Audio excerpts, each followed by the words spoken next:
Hello everyone, welcome on digital platform of 12+। Jainarayan Vyas university के जो BSc second semester और जो बीएससी फोर्थ सेमेस्टर के स्टूडेंट्स हैं उनके एग्ज़ाम का टाइम टेबल आ गया है। तो उनके एग्ज़ाम के टाइम टेबल को ध्यान में रखते हुए जो हमारी 12+ की टीम है वो आपके लिए मोस्ट प्रोबेबल क्वेश्चन पेपर की सीरीज़ लेके आए हैं। देखिए, इस मोस्ट प्रोबेबल क्वेश्चन पेपर की सीरीज़ में हम क्या है कि आपको आपके एग्ज़ाम के पैटर्न के अनुसार आपको एक most probable question paper provide कराएंगे, जिसमें से आपके एग्ज़ाम में क्वेश्चंस के आने की पॉसिबिलिटी 80 से 90% है। ठीक है, और इसके अलावा भी और भी इंपॉर्टेंट क्वेश्चंस है जो इस मोस्ट प्रोबेबल क्वेश्चन पेपर के अलावा जो हमने ऐप में यूनिट वाइज है वो अपलोड कर दिए। तो आप ऐप पे विजिट कीजिए, वहाँ जाके देखिए, आपको बहुत सारे और इंपॉर्टेंट क्वेश्चन मिल जाएंगे। देखिए, अगर आपने जो ऐप पे जितने सारे इंपॉर्टेंट क्वेश्चन अपलोड कर रखे हैं, अगर आपने उतने सारे क्वेश्चन कर लिए तो इसके बाद आपको एक भी क्वेश्चन एग्जाम में नहीं जाएगा। ठीक है, लेकिन उसमें से भी जो भी इंपॉर्टेंट क्वेश्चन है जिनके आने की एग्जाम में हमें लगे पॉसिबिलिटी ज़्यादा है, तो हमने इसको क्या किया है कि इन सारों को इस मोस्ट प्रोबेबल क्वेश्चन पेपर के अंदर इंक्लूड कर रखा है। आपका पेपर है वो दो पार्ट्स में आता है, ए पार्ट और बी पार्ट में। तो उसके अनुसार हमने आपको ये पेपर डिजाइन कर रखा है। तो जिसमें बी पार्ट में आपके वैसे तो प्रत्येक यूनिट से 2 क्वेश्चन आते हैं, उसमें से आपको एक करना होता है। लेकिन हमने क्या किया कि अब एग्जाम में आने की हम तो पॉसिबिलिटी बता रहे हैं क्वेश्चन की, तो उसके लिए हमने दो के अलावा और किसी यूनिट में जो जितने ज़्यादा इंपॉर्टेंट क्वेश्चन बन रहे उस प्रकार से उन क्वेश्चन को ऐड कर रखा है। जैसे यूनिट नंबर 2 और यूनिट नंबर 3, 4, 5 है, उसमें मैंने 3, 4 ऐसे कुछ क्वेश्चंस ले रखे लॉन्ग क्वेश्चन में। ठीक है, तो आज के इस वीडियो लेक्चर में हम क्या देखेंगे कि जो आपके पार्ट ए के जो आपके 10 क्वेश्चन है उनका सॉल्यूशन आज के इस वीडियो लेक्चर में हम देखेंगे। ठीक है, तो आइए इस वीडियो लेक्चर की शुरुआत करते हैं, जिसमें हम देखेंगे। देखिए, हमारे पार्ट ए में फर्स्ट क्वेश्चन दे रखा है कि सूक्ष्म अवस्था व स्थूल अवस्था को परिभाषित कीजिए। ठीक है, हमें बताना है कि माइक्रो स्टेट और मैक्रो स्टेट क्या होती है उसके बारे में। अब देखिए, कोई भी सिस्टम है, ठीक है, तो सिस्टम में हम अगर पार्टिकल का डिस्ट्रीब्यूशन करते हैं, ठीक है, अगर हम उसके नॉर्मल जो प्रॉपर्टीज़ है, जैसे उसका प्रेशर है, वॉल्यूम है, टेम्परेचर है, उसके आधार पर अगर हम किसी सिस्टम में पार्टिकल का डिस्ट्रीब्यूशन करते हैं तो वो हमारी क्या कौन सी स्टेट कहलाएगी, हमारी मैक्रो स्टेट कहलाएगी। अगर हम पार्टिकल्स के जैसे देखिए जो उसके नॉर्मल प्रॉपर्टीज़ है उसके अलावा, जैसे जो उसकी एनर्जी है, ठीक है, उसका मोमेंटम है, उसकी पोजीशन है और जो उसकी स्पिन है, उसके आधार पर अगर किसी सिस्टम में हम पार्टिकल का डिस्ट्रीब्यूशन करते हैं तो वो हमारा क्या कहलाएगा, माइक्रो स्टेट कहलाएगा। जैसे देखिए, मैं एक एग्जांपल देता हूँ आपके सामने कि हमारे पास 2 बेंच है, ठीक है, उस बेंच पे हमें 2 लड़कों को बिठाना है, ठीक है, और प्रत्येक बेंच में एक लड़का ही बैठना चाहिए, ये हमें दे रखा है। ओके, अगर हमें बोला जाए कि अब एक लड़के को आगे वाली बेंच पे बिठा दिया, एक लड़के को पीछे वाली बेंच पे बिठा दिया, तो ये हमारी क्या कहलाएगी, मैक्रो स्टेट कहलाएगी। अगर हमें पूछा जाए कि माइक्रो स्टेट क्या होगी, अगर हमें लड़कों के नाम बता दिया जाए, अगर लड़कों एक का नाम है कि राम है और दूसरे का नाम श्याम है, अब ठीक है, आपको ये नहीं बताया गया कि राम आगे वाली बेंच पे बैठेगा या श्याम आगे वाली बेंच पे बैठेगा, तो आपको क्या करना पड़ेगा कि इस मैक्रो स्टेट के करस्पॉन्डिंग आपको माइक्रो स्टेट फाइंड आउट करनी पड़ेगी। पहले तो हम क्या बताएंगे, एक में क्या हुआ कि राम आगे वाली बेंच पे बैठ गया और श्याम पीछे वाली बेंच पे बैठ गया। ठीक है, दोबारा क्या होगा कि श्याम हमारी आगे वाली बेंच पे बैठ गया और राम पीछे वाली बेंच पे बैठ गया, तो ये क्या कहलाएगी, हमारी माइक्रो स्टेट कहलाएगी। और जो हम डायरेक्टली ऐसे एक एक बिठा दिया था वो हमारी क्या कहलाएगी, मैक्रो स्टेट कहलाएगी। ठीक है, तो हम क्या कहेंगे, मैक्रो स्टेट की डेफिनेशन क्या बताएंगे कि तंत्र में ऐसी व्यवस्था जिसमें क्या हो, कणों के बारे में एक दूसरे के बारे में पता नहीं होता, इस प्रकार की जो व्यवस्था बनती है उस समय क्या बोलते हैं, माइक्रो स्टेट बोलते हैं। और अगर एक विशिष्ट व्यवस्था होती है किसी तंत्र में तो उसे हम क्या बोलेंगे, तंत्र की माइक्रो स्टेट बोलेंगे, यानी कि उसकी सूक्ष्म अवस्था बोलेंगे। ठीक है, तो जैसे मैं आपको एक बताऊं कि हमारे पास 2 पार्टिकल्स है, ठीक है, ए और बी है। ठीक है, हमारे पास 2 पार्टिकल्स है, एक ए है और एक बी है। ठीक है, तो हमें पहले नाम नहीं दिया होगा कि पार्टिकल ए और बी है। हमारे पास 2 क्वांटम स्टेट है, ठीक है, इन 2 क्वांटम स्टेट में हमें इन 2 पार्टिकल को डिस्ट्रीब्यूट करना है। ठीक है, ठीक है, और ये बोला गया है कि प्रत्येक क्वांटम स्टेट में हमें एक पार्टिकल डिस्ट्रीब्यूट करना है। ठीक है, तो हम क्या करते हैं कि पहले वाले में एक पार्टिकल भर दिया, दूसरे वाले में एक पार्टिकल भर दिया, तो ये जो हमारी व्यवस्था है ये हमारी व्यवस्था क्या कहलाएगी, मैक्रो स्टेट कहलाएगी। अब मुझे बोल दिया गया कि एक पार्टिकल ए है, एक पार्टिकल बी है, ठीक है, अब इसको हमें क्या करना है, इन 2 क्वांटम स्टेट में डिस्ट्रीब्यूट करना है। तो इसके लिए हमें क्या करना पड़ेगा कि हमारे पास एक क्वांटम स्टेट है, दूसरी क्वांटम स्टेट है। ठीक है, तो हमने मान लिया कि ए मैंने पहले वाली क्वांटम स्टेट में भर दिया और बी को दूसरी वाली क्वांटम स्टेट में भर दिया। ठीक है, अब जैसे बोला गया कि अब ये भी तो पॉसिबल है कि बी मेरी पहले वाली क्वांटम स्टेट में आ जाए और ए मेरी दूसरी वाली क्वांटम स्टेट में आ जाए। तो ये जो व्यवस्था है अगर एक एक भर दिया, ये तो हमारी क्या कहलाएगी, मैक्रो स्टेट कहलाएगी। ठीक है, और जो ये पार्टिकल का हम नाम देके उसके बाद उसका डिस्ट्रीब्यूशन करते हैं वो हमारी क्या कहलाएगी, माइक्रो स्टेट कहलाएगी। ठीक है, तो ये हमारी क्या कहलाएगी, माइक्रो स्टेट कहलाएगी। अब देखिए, एग्जाम में कभी कभार है कि माइक्रो स्टेट मैक्रो स्टेट नहीं पूछ के आपको पूछ दिया जाए कि थर्मोडायनेमिक प्रोबेबिलिटी क्या होती है। तो थर्मोडायनेमिक प्रोबेबिलिटी क्या होती है कि अगर किसी स्थूल अवस्था के क्रॉसपॉन्डिंग हमारी कितनी सूक्ष्म अवस्था बनती है, उसे हम क्या बोलते हैं, थर्मोडायनेमिक प्रोबेबिलिटी बोलते हैं। ठीक है, तो जैसे यहाँ है, ये हमारी एक माइक्रोस्टेट है, इसके क्रॉसपॉन्डिंग कितनी माइक्रोस्टेट बनी, 2 माइक्रोस्टेट बनी, तो इसकी थर्मोडायनेमिक प्रोबेबिलिटी कितनी हो गई, 2 हो गई। ठीक है, तो आपको ध्यान रखना है मैक्रोस्टेट क्या होती है, माइक्रोस्टेट क्या होती है, और थर्मोडायनेमिक प्रोबेबिलिटी क्या होती है। ठीक है, तो इन तीनों के बारे में आपको ध्यान रखना है। एग्जाम में कोई भी क्वेश्चन पूछ सकता है, ये दोनों साथ में पूछ ले, एक भी पूछ ले। ठीक है, कभी कभार थर्मोडायनेमिक प्रोबेबिलिटी के बारे में पूछ ले। ठीक है, तो हम सबसे पहले डेफिनेशन लिखेंगे मैक्रोस्टेट की, उसके बाद लिखेंगे माइक्रोस्टेट की। ठीक है, तो पहले हम लिखेंगे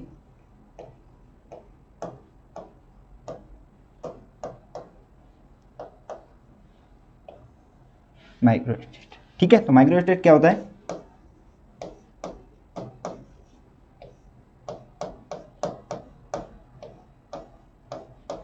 किसी तंत्र में कणों की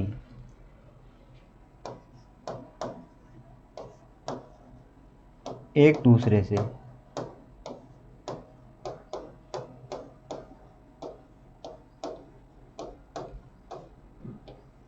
पहचान किए बिना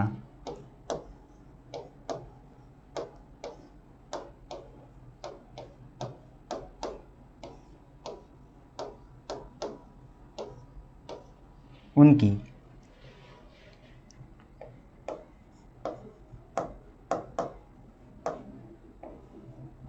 व्यवस्था को या फिर उनकी व्यवस्था की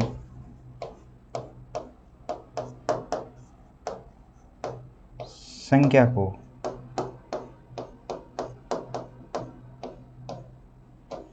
तंत्र की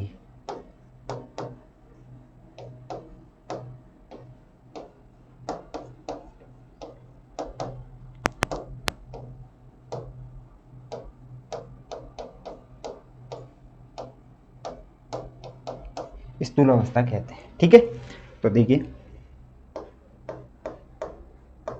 the number of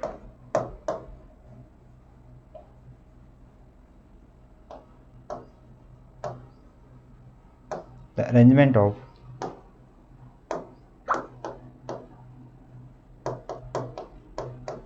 particle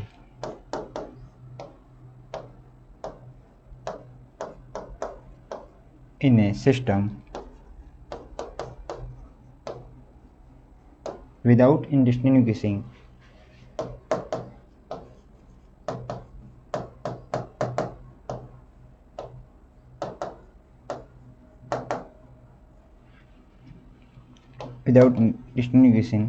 them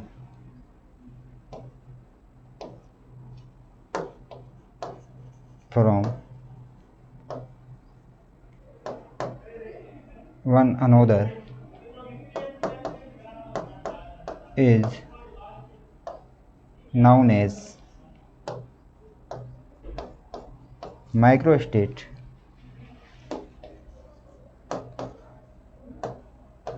of the system. ठीक है, तो ये तो होगी माइक्रोस्टेट ऑफ द सिस्टम। अब हम माइक्रोस्टेट ऑफ सिस्टम लिख लेते हैं डेफिनेशन। तो माइक्रोस्टेट क्या हो जाएगी, तो माइक्रोस्टेट क्या हो जाती है कि तंत्र में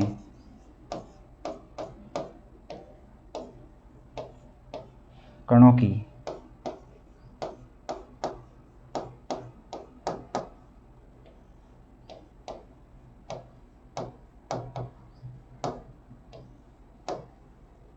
विशिष्ट व्यवस्था को तंत्र की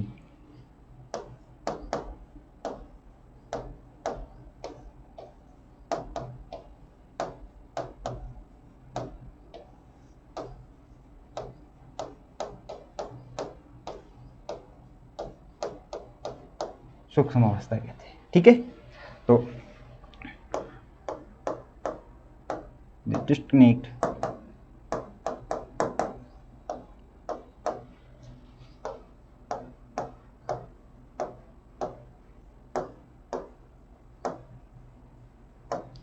of distinct arrangement of particle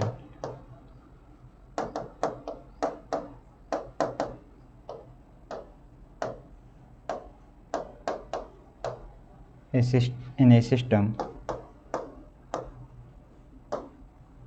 known as microstate of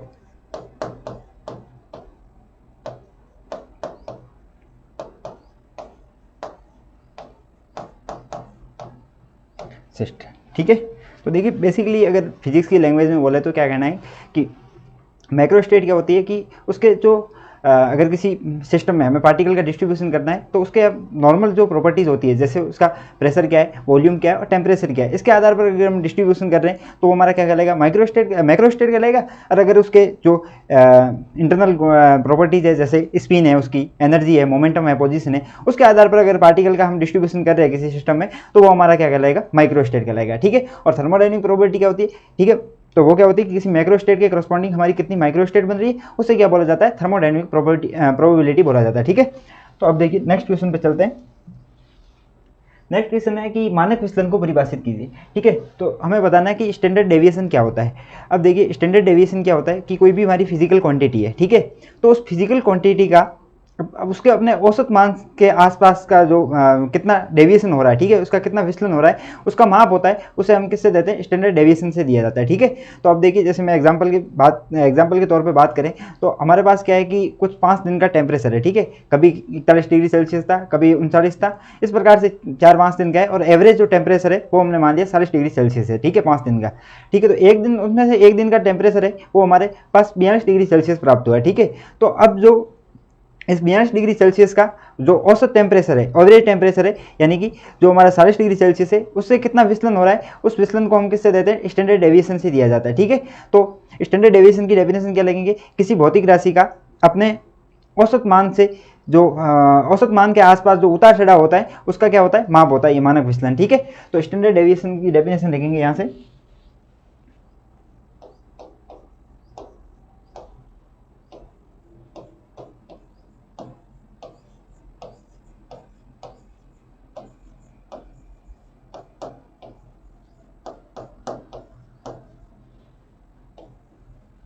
तो स्टैंडर्ड डेविएशन क्या होता है,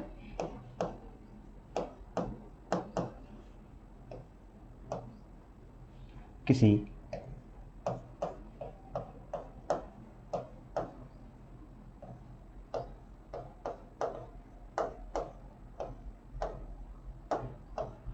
भौतिक राशि का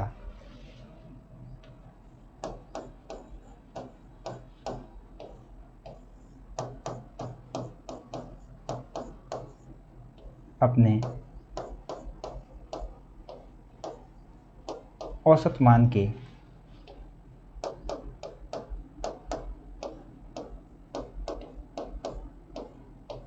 आसपास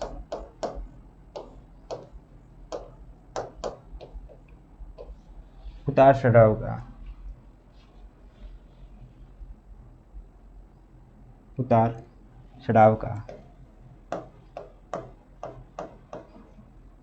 माप है।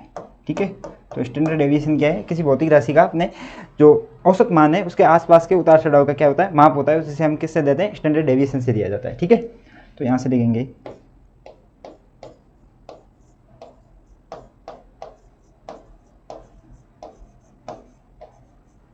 तो standard deviation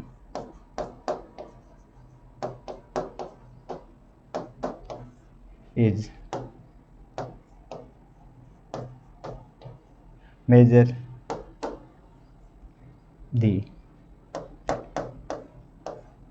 fluctuation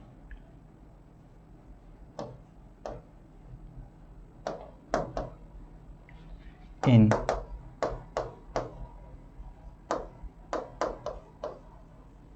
physical quantity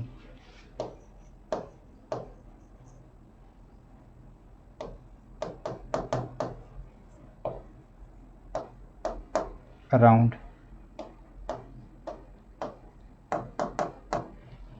its average value. ठीक है, तो ये हमारे पास, और स्टैंडर्ड डेविएशन दिया किस प्रकार से जाता है, इसको सिग्मा एक्स से लिखते हैं, और ये दिया जाता है average value of x square minus average value of x का स्क्वायर। ओके, अब देखिए यहाँ पे एक्स क्या है, कोई हमारी फिजिकल क्वांटिटी है, ठीक है, तो उसके वर्ग का माध्य, ठीक है, उसके वर्ग का माध्य, और ये क्या है कि कोई भी हमारी फिजिकल क्वांटिटी है उसका पहले हमें माध्य निकालना है और उसका क्या करना है, फिर वर्ग करना है। तो इनके बीच का जो अंतर होता है वो क्या होता है, उसका मानक विचलन होता है, ठीक है। तो यहाँ पे जो हमारा एक्स स्क्वायर है ये क्या है, एवरेज ऑफ एक्स स्क्वायर है, और ये हमारा क्या है,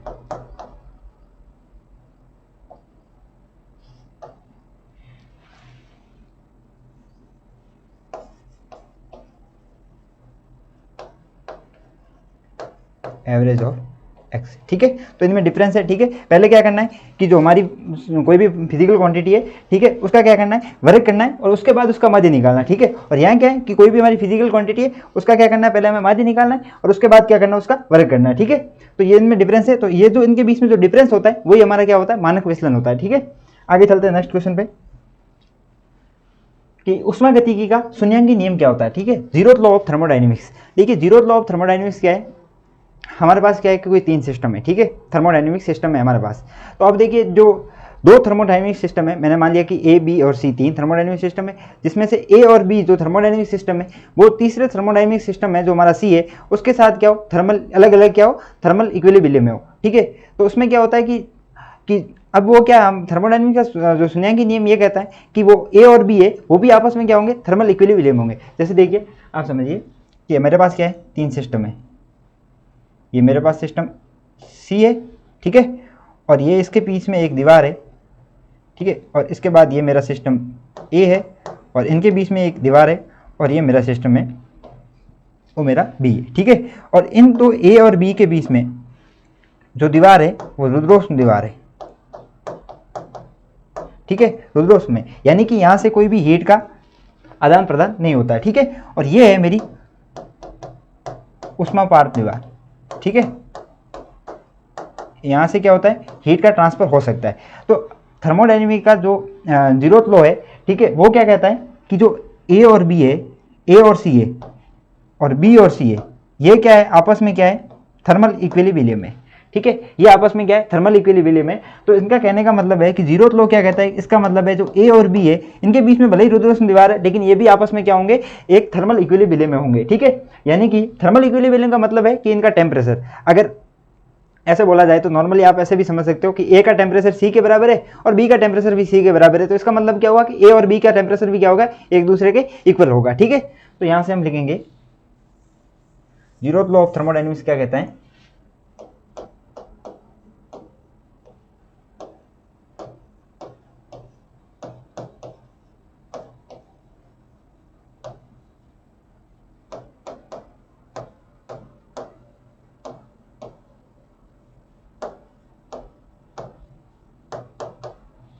ठीक है। जीरोथ लॉ ऑफ थर्मोडायनेमिक्स क्या कहता है, यदि कोई दो निकाय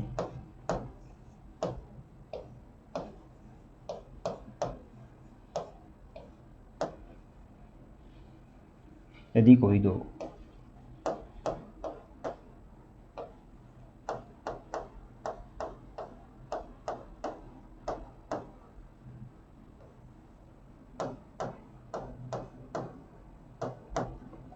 ऊष्मागतिक निकाय किसी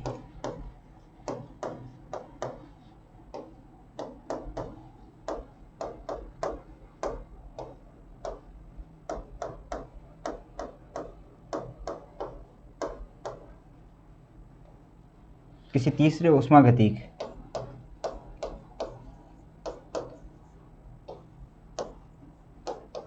निकाय के साथ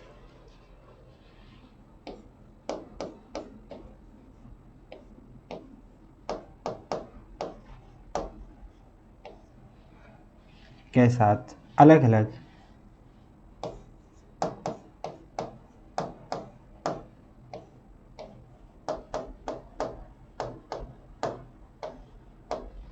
अलग अलग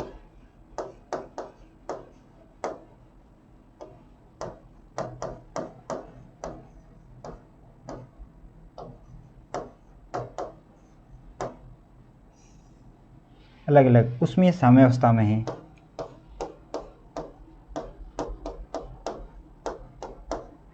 तो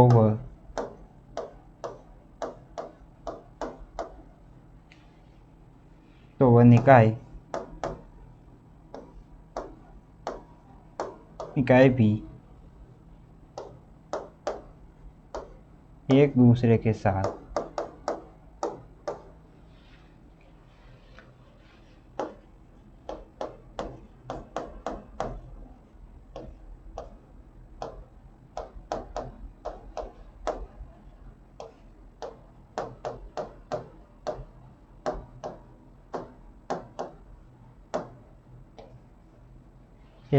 साथ उसमें साम्यावस्था में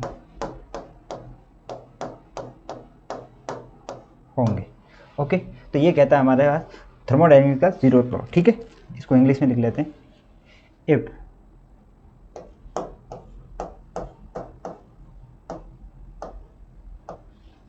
to thermodynamic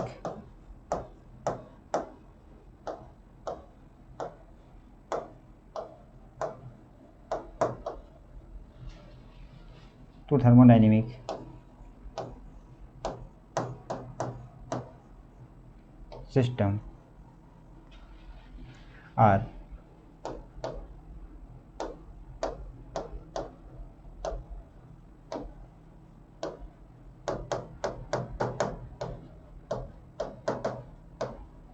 thermal equilibrium with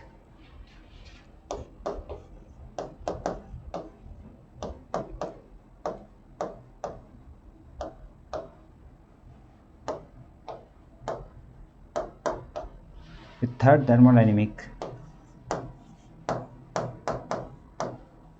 system, then they also in thermal equilibrium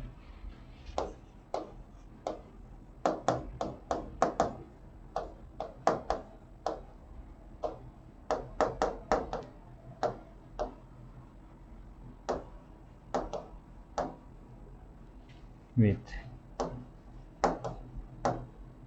इस। ओके, जैसे मैंने आपको बताया कि हमारे पास सिस्टम है,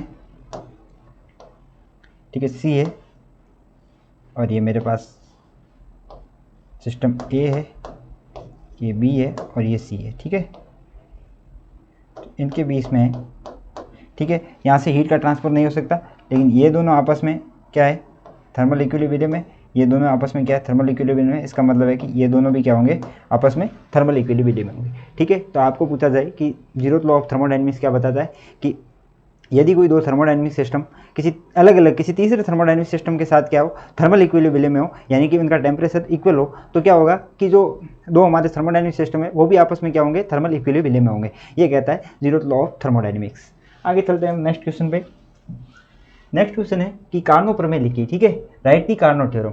ठीक है, कार्नो थ्योरम के क्या है कि दो कथन थे। ठीक है, हमने देखा था जब हमने लेक्चर लिया था कार्नो थ्योरम के बारे में, तब देखा था कि कार्नो थ्योरम के दो कथन है। ठीक है, पहला कथन ये कहता है कि कोई दो तापों के बीच में कार्य करने वाले सभी जो ऊष्मा इंजन है उनकी दक्षता है वो उन तापों के बीच में कार्य करने वाले जो हमारा उत्क्रमणीय इंजन होता है उससे हमेशा क्या होती है, कम होती है। यानी कि जो उत्क्रमणीय इंजन होती है उसकी दक्षता क्या होती है, सर्वाधिक होती है। ठीक है, और दूसरा कथन ये कहता है कि किन्हीं दो समान तापों के मध्य कार्य करने वाले सभी उत्क्रमणीय इंजन की दक्षता होती है वो क्या होती है, समान होती है। ठीक है, तो इसमें दो स्टेटमेंट है। पहला ये कहता है कि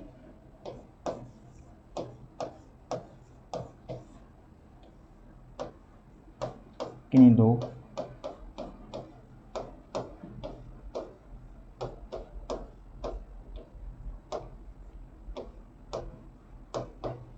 दो तापों के मध्य कार्य करने वाले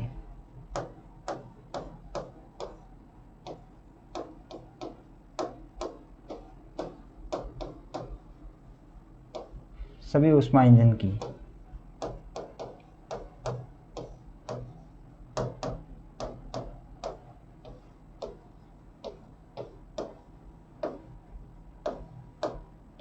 दक्षता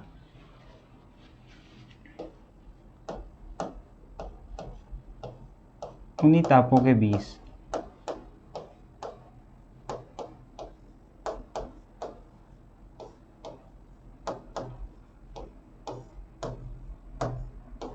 कार्य कर रहे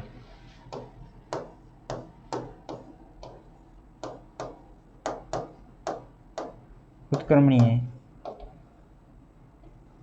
यानी कि रिवर्सिबल इंजन है, इंजन से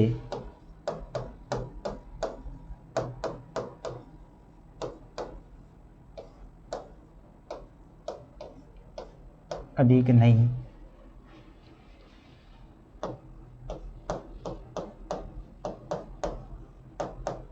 ठीक है, यानी कि जो रिवर्सिबल इंजन है उसकी इफिशियंसी है वो सर्वाधिक होती है। ठीक है, कोई भी हमारा हीट इंजन है उससे हमेशा ही क्या होती है, जो हमारा रिवर्सिबल इंजन होता है उसकी इफिशियंसी है वो सर्वाधिक होती है। दूसरा कथन ये कहता है,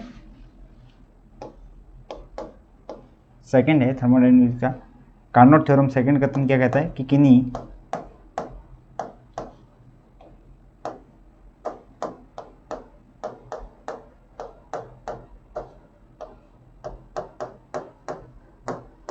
समान तापों के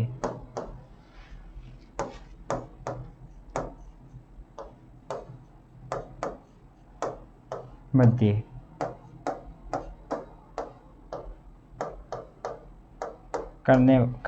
कार्य करने वाले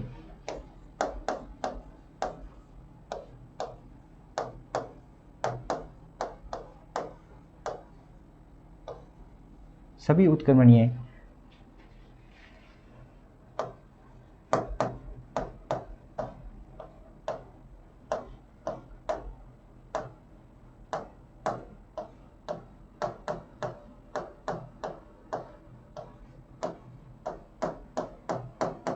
दक्षता समान होती है। ठीक है,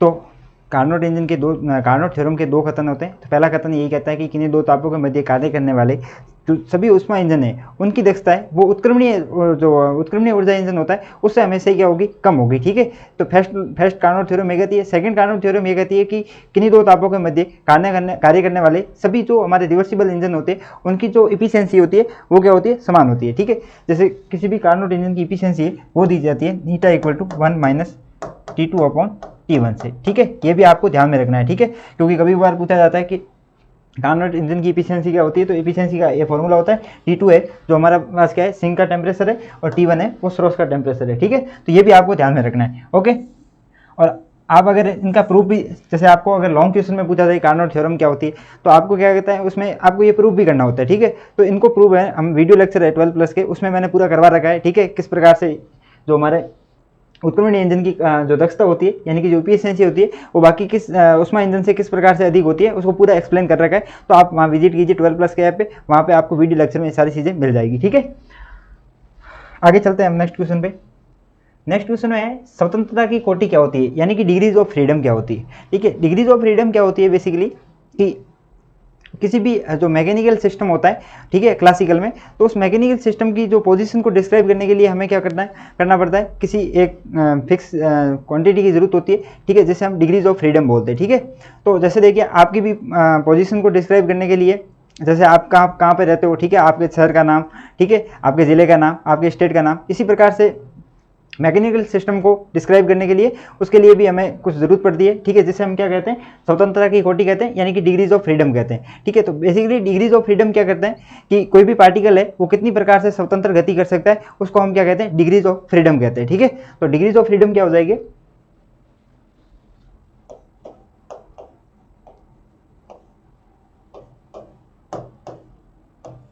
डिग्रीज ऑफ फ्रीडम। ठीक है, तो स्वतंत्रता की कोटि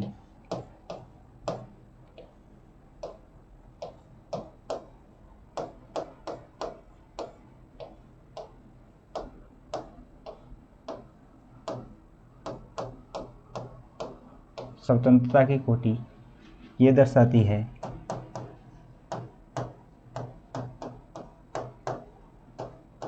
कि कोई भी कण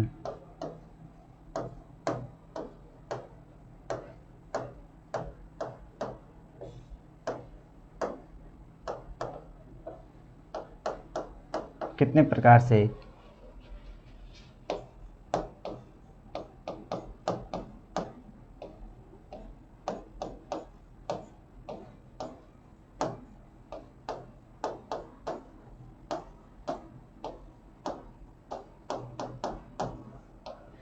स्वतंत्र गति कर सकता है। ठीक है, तो डिग्रीज ऑफ फ्रीडम क्या कहती है कि कोई भी पार्टिकल है वो कितनी प्रकार से स्वतंत्र यानी कि फ्रीडम है जो इंडिपेंडेंट मोशन कर सकता है, उसको क्या कहते हैं, डिग्रीज ऑफ फ्रीडम कहते हैं। जैसे अब कोई भी आकाश में कोई भी एक पक्षी उड़ रहा है, ठीक है, तो उसके क्या होता है, उसके डिग्रीज ऑफ फ्रीडम क्या हो जाएंगे, 3 हो जाएंगे, क्योंकि वो किसी भी डायरेक्शन में जा सकता है, XYZ डायरेक्शन में। ठीक है, तो उसके डिग्रीज ऑफ फ्रीडम कितने हो जाएंगे, 3 हो जाएंगे। ठीक है, तो जैसे मैं इसको पहले इंग्लिश में लिख लेते हैं, degrees of freedom indicate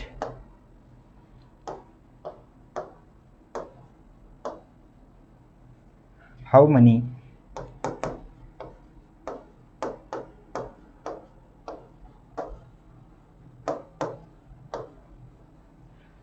independent way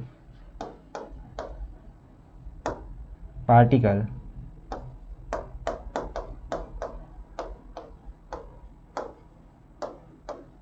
can move।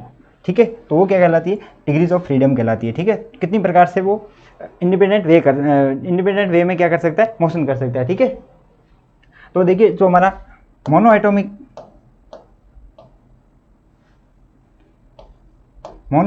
में जो डिग्रीज ऑफ फ्रीडम होती है वो कितनी होती है, 3 होती है। लेकिन डायएटॉमिक होता है, डायएटॉमिक मॉलिक्यूल होते हैं, उसमें क्या होता है, डिग्रीज ऑफ फ्रीडम 5 होती है। ठीक है, क्योंकि जितने हम कांस्टेंट लगाते जाएंगे उतने डिग्रीज ऑफ फ्रीडम क्या होते जाएंगे, कम होते जाएंगे। अब क्या होता है, डायएटॉमिक में क्या होता है, एक बॉन्ड होता है, तो जिसके कारण से एक डिग्रीज ऑफ फ्रीडम क्या हो, कम हो जाता है। ठीक है, तो डिग्रीज ऑफ फ्रीडम आपको समझ आएगा। आगे चलते हैं हम नेक्स्ट क्वेश्चन पे। नेक्स्ट क्वेश्चन है क्लासियस-कैल्पिरॉन समीकरण क्या होती है, राइट डाउन क्लासियस-कैल्पिरॉन इक्वेशन। अब देखिए क्लासियस-कैल्पिरॉन इक्वेशन क्या कहती है कि जब हम किसी एक स्टेट से फेज चेंज होता है, यानी कि लिक्विड से वेपर में जाए या फिर सॉलिड से लिक्विड में जाए, कोई भी फेज चेंज होता है, तो उस टाइम पे जो उसके प्रेशर और टेम्परेचर के बीच में क्या बताती है, रिलेशन बताती है हमारे पास, जो हमारी क्लासियस-कैल्पिरॉन इक्वेशन है। ठीक है, और क्लासियस-कैल्पिरॉन इक्वेशन किस प्रकार से दी जाती है,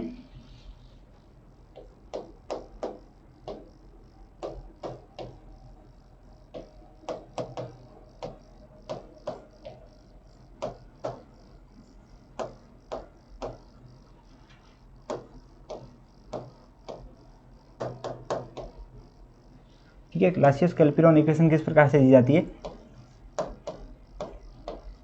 dp/dt = L/T into V2 minus V1, जहाँ L क्या है, लेटेंट हीट है। लेटेंट हीट क्या होती है, किसी भी लिक्विड को वेपर में कन्वर्ट करने के लिए जितनी हमें एनर्जी देनी पड़ती है उसे क्या बोला जाता है, हीट देनी पड़ती है, उसे क्या बोला जाता है, लेटेंट हीट बोला जाता है। ठीक है, तो आपको बोला जाए कि क्लासियस-कैल्पिरॉन इक्वेशन क्या होती है, तो ये फेज चेंज में जो फेज चेंज होता है उसमें जो है प्रेशर और टेम्परेचर के बीच में क्या बताती है, रिलेशन बताती है। ठीक है, और ये जो क्लासियस-कैल्पिरॉन इक्वेशन दी जाती है वो कुछ इस प्रकार से दी जाती है। ठीक है, आगे चलते हैं नेक्स्ट क्वेश्चन पे। नेक्स्ट क्वेश्चन है कि बोस-आइंस्टीन संघनन का कथन लिखिए, यानी कि बोस-आइंस्टीन कंडेंसेशन क्या होता है उसके बारे में बताना है। ठीक है, अब देखिए पहले आपको ये पता होना चाहिए कि बोस-आइंस्टीन गैस क्या होती है। देखिए बोस-आइंस्टीन गैस क्या होती है कि बहुत सारे बोसॉन्स का क्या होती है, समूह होती है। ठीक है, यानी कि ग्रुप ऑफ बोसॉन्स क्या कहलाते हैं, हमारी बोस-आइंस्टीन गैस कहलाती है। अब क्या होता है कि जब बोस-आइंस्टीन जो हमारी गैस होती है उसका टेम्परेचर क्रिटिकल टेम्परेचर से कम किया जाता है, तो बड़ी संख्या में जो पार्टिकल्स है वो क्या चले जाते हैं, ग्राउंड स्टेट में चले जाते हैं। ठीक है, तो इस घटना को हम क्या कहते हैं, बोस-आइंस्टीन संघनन बोला जाता है। ठीक है, तो बोस-आइंस्टीन संघनन क्या हो जाएगा,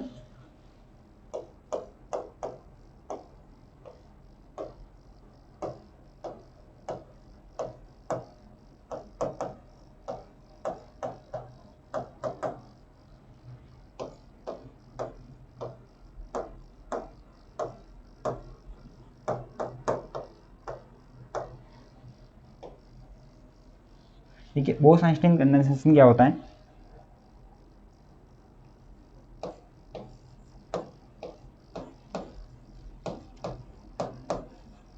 जब किसी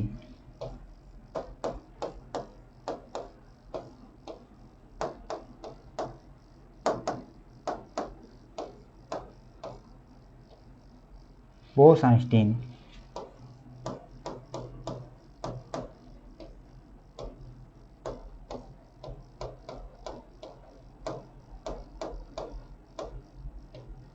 गैस का तापमान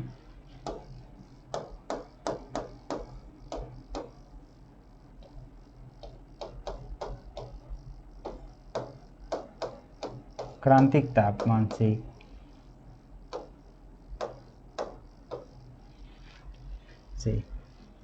कम किया जाता है।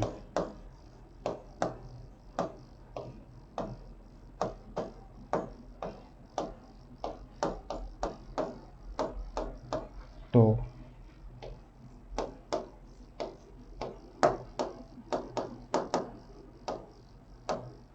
बड़ी संख्या में कण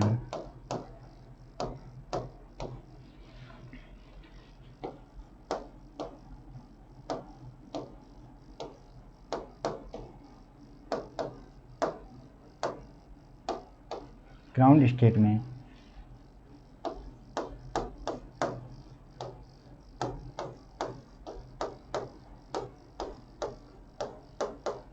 चले जाते हैं।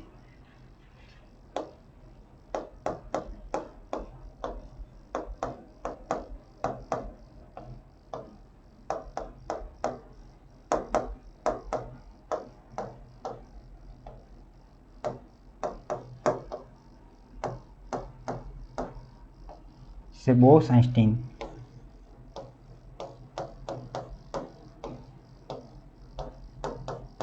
संघनन कहते हैं। ठीक है, इसे क्या बोला जाता है? बोस-आइंस्टीन कंडेंसेशन बोला जाता है। ठीक है,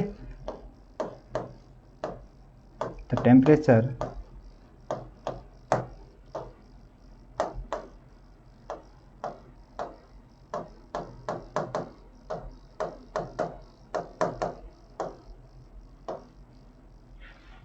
the temperature of Bose-Einstein gas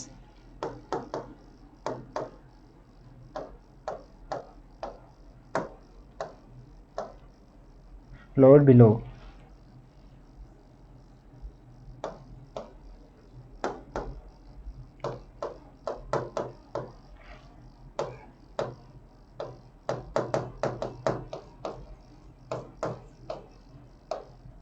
critical temperature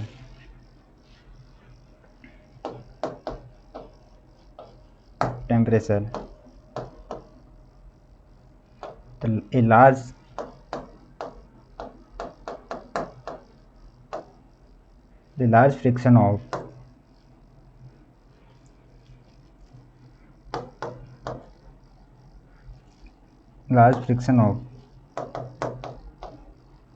particle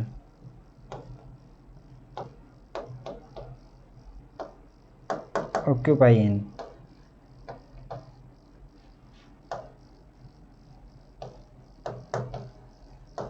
ground state।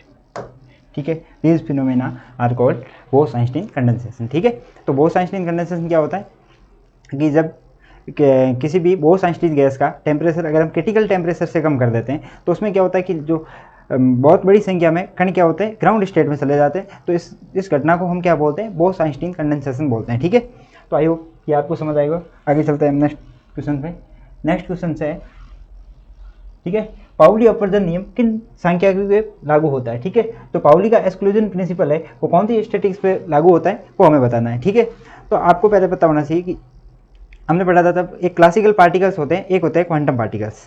ठीक है, तो क्लासिकल पार्टिकल्स कौन से होते हैं? जिन्हें क्या होता है? डिस्टिंग्विशेबल होते हैं, यानी कि उनको हम क्या है, हम आँख से देख के हम बता सकते हैं कि ये पार्टिकल ये और ये पार्टिकल ये। जैसे आपके पास कोई अगर ब्लैक और रेड पेन है तो आप देख के बता सकते हो कि ये ब्लैक और रेड है। अगर आपको बोल दिया जाए कि कई सारे ब्लू पेन है, ठीक है, ब्लैक पेन है, तो उनमें आप डिफरेंस नहीं कर पाते हो। ठीक है, तो ऐसे पार्टिकल जो क्या हो, डिस्टिंग्विशेबल हो, तो उसे हम क्या बोलते हैं? क्लासिकल पार्टिकल बोलते हैं। और उस पर जो कौन सी संख्या की लगी होती है वो होती है मैक्सवेल बोल्ट्जमान संख्या की। ठीक है, और दूसरे होते हैं क्वांटम पार्टिकल्स जो क्या होते हैं? इनडिस्टिंग्विशेबल होते हैं, यानी कि उसमें हम डिफरेंस नहीं कर पाते। ठीक है, जैसे मैंने बताया आपको ब्लैक पेन से, तो ब्लैक पेन में हम डिफरेंस नहीं कर पाते, तो वो क्या बोले जाते हैं? हमारे पास क्वांटम पार्टिकल बोले जाते हैं। अब देखिए, जो क्वांटम पार्टिकल्स है वो दो प्रकार के होते हैं।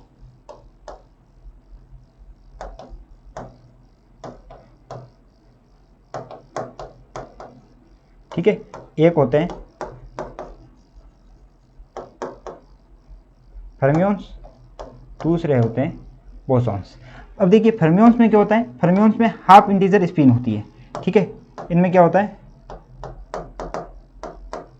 हाफ इंटीजर स्पिन होती है और इसमें होती है इंटीजर स्पिन। ठीक है, तो इसमें क्या होता है कि जो हमारे फर्मियंस होते हैं उनमें हाफ इंटीजर स्पिन होती है, तो ये क्या करते हैं, पाउली के जो एक्सक्लूजन प्रिंसिपल है उसका क्या करते हैं, फॉलो करते हैं। ठीक है, तो और जो बोसोन में होती है इंटीजर स्पिन होती है, तो वो क्या करते हैं, पाउली के जो एक्सक्लूजन प्रिंसिपल है उसको फॉलो नहीं करते। ठीक है, तो ऐसे जो पार्टिकल्स होते हैं, फर्मियंस होते हैं, उनके लिए कौन सी संख्या की लागू होती है, वो होती है फर्मी डिराक। ठीक है, वो कौन सी संख्या की होती है, Fermi Dirac, Fermi Dirac statics. ठीक है, और यहाँ पे कौन सी स्टैटिक्स लागू होती है, बोस-आइंस्टीन। ठीक है, ठीक है, तो पाउली एक्सक्लूजन प्रिंसिपल का फॉलो करने का मतलब है किसी एक क्वांटम स्टेट में हम एक ही पार्टिकल्स भर सकते हैं। ठीक है, तो फर्मियंस को क्या कर सकते हैं, हम किसी एक क्वांटम स्टेट में केवल एक ही पार्टिकल्स भर सकते हैं। ठीक है, लेकिन यहाँ पे क्या होता है कि बोसोन से एक क्वांटम स्टेट में हम कई सारे पार्टिकल्स भर सकते हैं। ठीक है, तो आपको बोला गया कि कौन सी स्टैटिक्स है जो हमारे पाउली के एक्सक्लूजन प्रिंसिपल का फॉलो करती है, तो वो कौन सी है, फर्मी डिराक स्टैटिक्स है। वो क्या करती है, पाउली के एक्सक्लूजन प्रिंसिपल को फॉलो करती है, क्योंकि इसमें क्या होते हैं, फर्मियंस होते हैं और फर्मियंस की क्या होती है, हाफ इंटीजर स्पिन होती है। अब इसका मतलब क्या हुआ कि पाउली के एक्सक्लूजन प्रिंसिपल को फॉलो करते हैं, इसका मतलब क्या हुआ कि एक क्वांटम स्टेट में हम ओनली एक ही पार्टिकल्स भर सकते हैं। ठीक है, तो यहाँ से हम लिखेंगे कि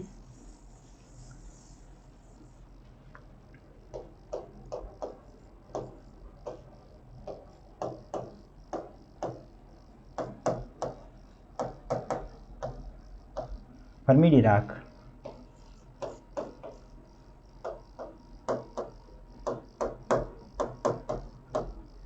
स्टैटिक्स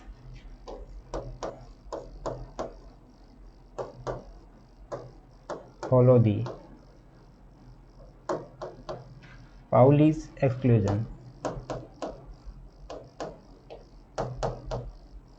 ठीक है, तो हम यहां से लिखेंगे कि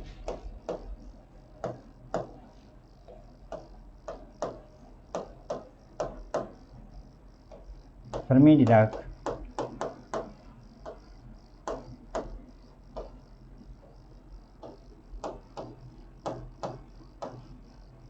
संख्या की पाउली अपवर्जन नियम का पालन करती है।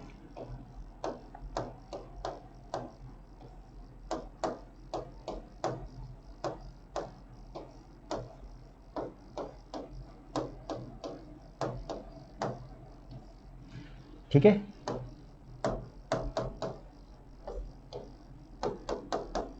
ओके,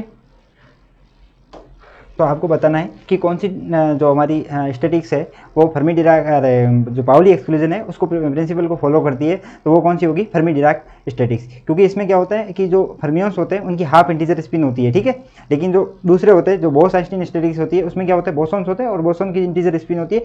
इसका मतलब जो भी पाउली के अपवर्जन नियम का पालन करते हैं, इसका मतलब है किसी एक क्वांटम स्टेट में हम एक ही पार्टिकल भर सकते हैं। ठीक है, लेकिन जो बोसॉन्स है उसमें कोई ऐसा नहीं है कि आप एक क्वांटम स्टेट में एक ही पार्टिकल भरो, आप बहुत सारे पार्टिकल्स एक क्वांटम स्टेट में भर सकते हो। ओके, तो आगे चलते हैं नेक्स्ट क्वेश्चन पे। नेक्स्ट क्वेश्चन है कि माध्य मुक्त पथ क्या होता है, what do you mean by free path. ठीक है, फ्री मीन पाथ। ठीक है, तो फ्री मीन पाथ क्या होता है कि कोई भी हमारे पास कोई सिस्टम है, ठीक है, इसमें क्या होता है कि कोई गैस भरी हुई है। ठीक है, तो गैस में क्या होता है, बहुत सारे मॉलिक्यूल्स होते हैं। ठीक है, तो मॉलिक्यूल्स क्या करते हैं कि रैंडम मोशन करते हैं। ठीक है, इस प्रकार से रैंडम मोशन करते रहते हैं। ठीक है, तो इनकी रैंडम मोशन के दौरान क्या होती है, कॉलिजन होती है, टक्कर होती है। ठीक है, तो जो मीन फ्री पाथ है वो क्या कहता है कि किसी गैस के अणु द्वारा, ठीक है, किसी गैस के अणु द्वारा दो कर्मागत टक्कर के बीच में जो औसत दूरी तय करता है, उस औसत दूरी को हम क्या बोलते हैं, माध्य मुक्त पथ बोला जाता है। ठीक है, यानी कि जो गैस के मॉलिक्यूल्स है, यहाँ से यहाँ गया टक्कर की, ठीक है, यहाँ से यहाँ गया, यहाँ टक्कर की, तो इन दो टक्कर के बीच में कितनी औसत दूरी चल रहा है, उस औसत दूरी को हम क्या बोलते हैं, माध्य मुक्त पथ बोला जाता है। ठीक है, तो दो कर्मागत टक्कर के बीच में कितनी दूरी तय करता है औसत दूरी, उसको क्या बोला जाता है, माध्य मुक्त पथ बोला जाता है। ठीक है, तो माध्य मुक्त पथ क्या हो जाएगा,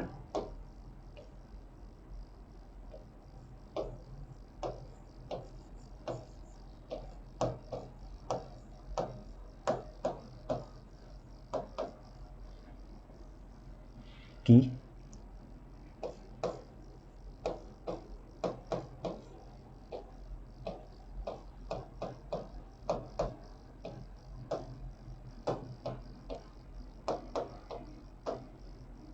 किसी गैस के अणु द्वारा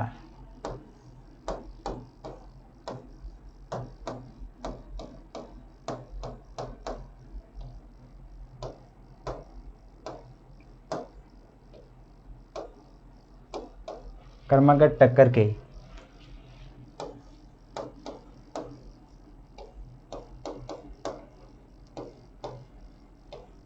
बीच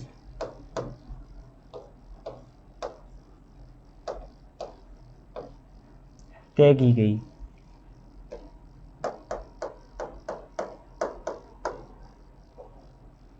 औसत दूरी को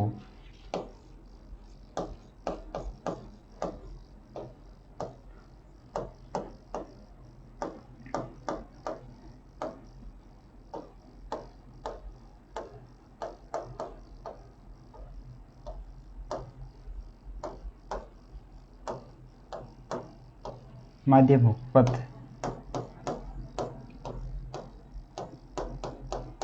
कहा जाता है। ठीक है, तो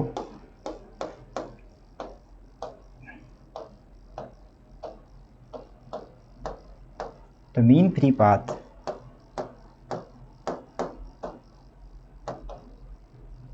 is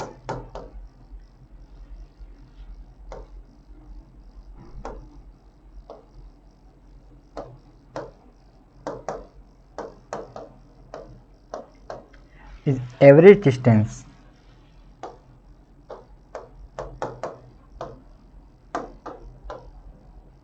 moving particle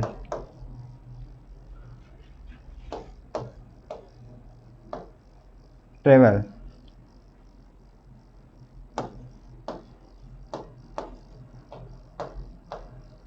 between successive collision।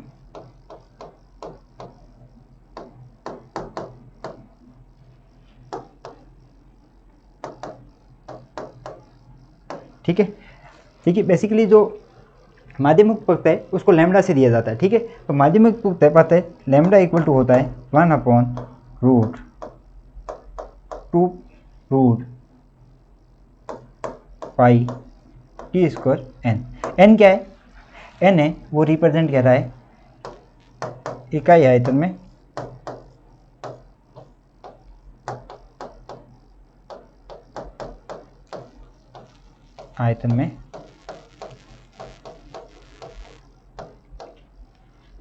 अणु की संख्या को रिप्रेजेंट कर रहा है। ठीक है, और जो डी है वो गैस अणु के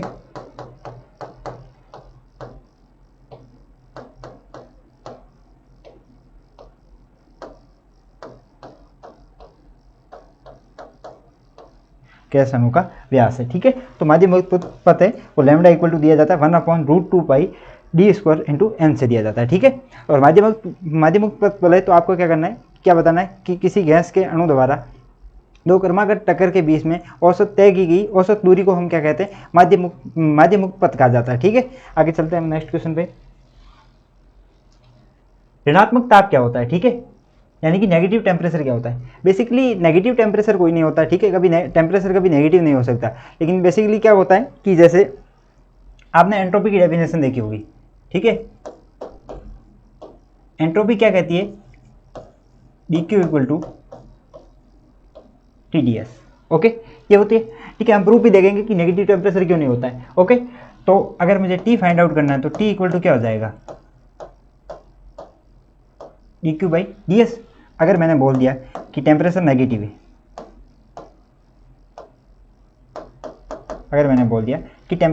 है, तो इसका मतलब क्या हुआ कि जिस प्रकार से हम ऊष्मा देते जाएंगे उस प्रकार से क्या होगा? एंट्रोपी में क्या होती है? कमी होती जाएगी। ठीक है, इसका कहने का मतलब यहाँ हो जाएगा। ठीक है, तो इसका मतलब क्या हुआ कि अगर टेम्परेचर नेगेटिव है तो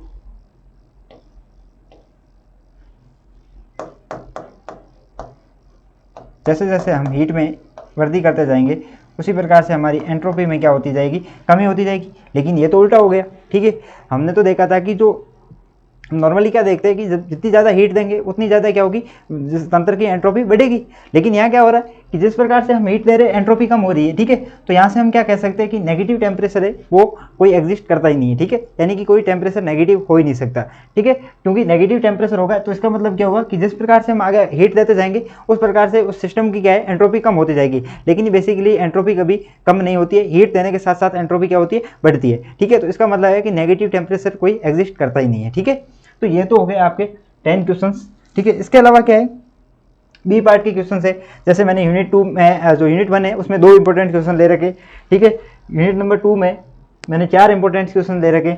इस प्रकार से यूनिट नंबर 3 में 3 इंपॉर्टेंट क्वेश्चन है, ठीक है। 4 में भी 3 है और 5 में भी क्या है, 5 में भी आपके 3 इंपॉर्टेंट क्वेश्चन ले रखे, ठीक है। तो इस प्रकार से मैंने आपको पेपर पूरा बना रखा है, ओके।